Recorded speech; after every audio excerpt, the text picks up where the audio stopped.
What's up, Guff gang? Joey Marino here from Grown Up Fantasy Football, here to give you my way too early wide receiver rankings for the 2021 season. Give you my top 15 wide receivers who I think are going to finish in the top 15, and some other guys.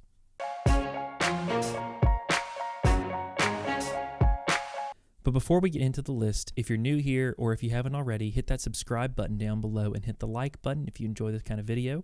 You don't want to miss any kind of off-season content we're starting to dole out. And we're on a podcast as well, Grown Up Fantasy Football, wherever you listen to a podcast.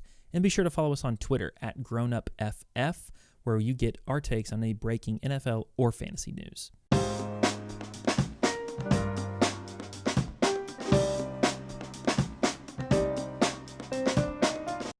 All right, so let's start with some guys that I think may hit the top 15 with given some certain circumstances. So Terry McLaurin. Terry McLaurin has all the talent in the world, but he just kind of needs a good quarterback to get it done. He can produce, but if he has a quarterback upgrade, then he can definitely be a wide receiver 1, maybe even higher. I've also got Robert Woods and Cooper Kupp in here.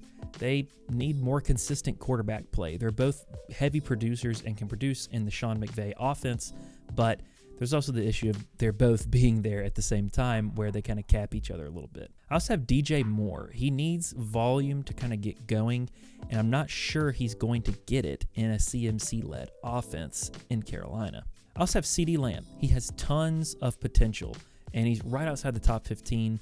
He's kind of neck and neck with Amari Cooper. He was only a couple hundred yards short of Amari Cooper to take the lead in the season, just a few yards short of having a 1,000-yard season. So CeeDee Lamb has tons of potential and could very well be a top 15 wide receiver.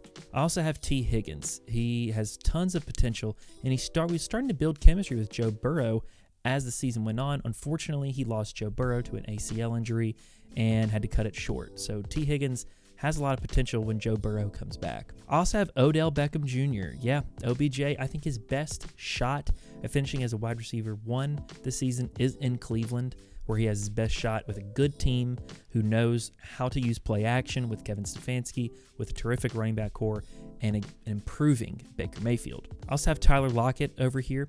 DK has kind of taken away the downfield threat, but he's a terrific PPR guy with touchdown upside as long as they keep throwing the ball. And I also have Will Fuller, who is super talented, super speedy, and he started to build chemistry with Deshaun Watson up until his suspension at the end of 2020. Now, he could come back to Houston. We're not sure where he'll go. I'm thinking he comes back to Houston, and if he does, I think he has a very good season. So let's start at the top. Number 1 of my way too early wide receiver rankings for next season is, of course, Davante Adams. Aaron Rodgers' only target pretty much in the passing game. He absorbs everything, he catches everything, and he catches a ton of touchdowns. He finished in the top 2 of your wide receivers this season. I look for him to continue that again next season. Number 2, I've got Tyreek Hill, who finished either 1 or 2 with Davante Adams this past season. He's an absolute stud. He's a threat to score pretty much every time he touches the ball in a high-powered offense with Patrick Mahomes and Andy Reid. I don't see this offense getting any worse. It could only really get better, and Tyreek Hill will be the prime beneficiary of that improving offense. Number 3, I've got Calvin Ridley, who started to become a true wide receiver 1 this season when Julio went down with a few injuries. Falcons fans, myself included, kind of got a taste of what life is like after Julio, and it's not too bad where Calvin Ridley catches everything. He has a ton of air yards. He's a monster, and he should have another really, really good year as I look for him to get more involved in the offense. Number 4, I've got DeAndre Hopkins. The guy's an absolute stud, and now he's entering year 2 with Kyler Murray and the Cliff Kingsbury offense. Yes, there were some struggles, but I think part of that was just not having a full off season to adjust and acclimate with each other. As they got down through the year, they got a lot better. Of course, we have the Hail Murray to look to. I think DeAndre Hopkins has a very good year in year 2 with the Cardinals. At number 5, I've got Stefon Diggs, who pretty much put the league on notice when he left Minnesota to go to Buffalo to pair up with Josh Allen, where he developed incredible rapport, becoming one of the best wide receivers in fantasy in 2020. I look for him to only get better in this system where he was the number 1 wide receiver finally, and he produced incredible results where he'll do the same thing next year. At number 6, I've got Mike Evans up for Tampa Bay, who is pretty much the ultimate target hog in the red zone. He had about 20 red zone targets, which ranked in the top half of the league. He can only get better, I think, and really the key is Tom Brady. If Tom Brady stays in Tampa Bay, then he can only get better right here. But Mike Evans has kind of shown us that he can produce in an offense that doesn't have the best quarterback over there, as long as he's getting some air yards right there. At number 7, I've got Keenan Allen for LA, who I think has one of the best situations right now, a young ascending quarterback in Justin Herbert, who's peppering him with targets. He was in the upper 20s of target share. Keenan Allen's definitely the number one wide receiver on this team. He's got an offense that, yeah, they did just lose their head coach, but I think they can only really get better. Herbert's not capping him in any way. Keenan Allen is only going to cap himself, if anything. So Keenan Allen should have another fantastic year. At number 8, I've got DK Metcalf, who has all the potential in the world to be the next Julio or the next Calvin Johnson. We've seen it from him. He's put up monster fantasy games for you this season. The only thing is, will the Seahawks stick to the run? Now, he's an incredible downfield threat and will be hell on play action. But if the Seahawks get back to their running way like they kind of have the later half of 2020, then it kind of caps DK Metcalf a little bit. However, I think they're going to let Russ cook some more. You have to. And DK is going to be the primary beneficiary of that cooking. At number 9, I've got Justin Jefferson. Now, why do I have him so low? I just like the potential of some of these other guys. Justin Jefferson had a record-setting rookie year. He rewrote the franchise records for rookie wide receivers for the Vikings. He could be the offensive rookie of the year this season. He's an absolute stud. He may be too low, but I know he has to finish as a wide receiver 1 in 2021. Number 10, I've got Michael Thomas, who he was one of the biggest busts in fantasy this season, all due to multiple injuries and then some off-the-field issues. Now, all of that stuff is all off the field. When Michael Thomas is on the field, he's a stud. He's one of the best players on the field. So the key to Michael Thomas' success is Drew Brees. If Drew Brees comes back for one more year, then he should have a very comparable year to his years past. I would rule 2020 out as an outlier. Michael Thomas should definitely be a wide receiver 1 next season. Number 11, I got A.J. Brown, who was incredibly efficient on a run-first team with Derrick Henry. Now, that's kind of what you want out of these wide receivers on teams that run the ball a ton, like Cleveland and Tennessee. He can produce in such a small amount of targets and a small amount of receptions.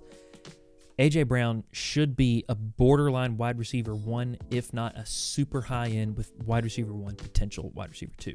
Allen Robinson comes in and rounds out the wide receiver 1s right here at number 12. And Allen Robinson is a target monster. Mitchell Trubisky only has eyes for Allen Robinson. I've said it before. I know other fantasy people have said it before. With Mitchell Trubisky, Allen Robinson gets a ton of targets. Now, there's some questions this offseason. Will Allen Robinson return to the Bears? Will Mitchell Trubisky return to the Bears? I'm ranking these as they are right now, where Robinson and Trubs are both on the Bears. And if that's the case, then he has stud potential right here, but he's kind of capped by Trubisky and some other weapons on the team. Number 13, I've got Julio Jones, my favorite player right here. And the only reason I have him so low is because of injuries. His body's starting to get old. Julio, I hate to admit it, is starting to get old. But he is still an absolute monster and still could be a wide receiver 1 in this offense. It's a pass-heavy offense. The team does not have a very solid run game, so I definitely like Julio's potential right here, but I do think Calvin Ridley gets more involved in this offense, and Julio doesn't see as much volume. He could be used as a decoy next year sometime, so I think Julio, I'd temper my expectations, but he still has potential to blow up any week. At number 14, I've got Adam Thielen, who, if we're looking at this year's team, he could be way higher on the list because of red zone looks alone. He's right up there with Mike Evans as one of the highest opportunity in the red zone. The thing is, Justin Jefferson is becoming the number 1 in this offense. Adam Thielen won't get phased out by any means, I don't think so. But Jefferson's going to take over as the 1 role. So I think Jefferson stays higher than Thielen. Thielen's a little bit capped by Justin Jefferson and by Dalvin Cook in the backfield. So I like Adam Thielen definitely as a wide receiver 2 with wide receiver 1 upside. And lastly, my 15th wide receiver for my way too early ranking for 2021 is Amari Cooper. This guy is super talented. He has so much talent. But the thing is, he's on a loaded offense too, but the thing is, he needs Dak Prescott in that offense. We're still not sure if Dak is going to re-sign with the Cowboys. The trade talk, the negotiations are still there, not trade talks, excuse me. But Amari Cooper with Dak Prescott can be lights out, a great receiver. He did have 1,000 yards this year with Dak for about 5 games. Andy Dalton, Ben DiNucci, they had about everybody playing quarterback for the Cowboys, and he still produced. So I think Amari Cooper still has wide receiver 1 potential, especially if Dak comes back. But we're not sure what's going to happen, so I'm putting him at the bottom at 15 in my rankings. So that's going to do it for my top 15 wide receivers, way too early wide receiver rankings for 2021. Hope you enjoyed the list. If you did, leave a comment below and leave a like. If you didn't, leave a comment and tell me why you think I don't have this guy ranked high enough. But please hit that subscribe button if you're new here, and if you want to see more of our content, we got more off-season content coming out on YouTube, on our podcast. Go follow us at GrownUpFF on Twitter. Please go rate us on the podcast. Go like and subscribe. Go grow up and go get guffed.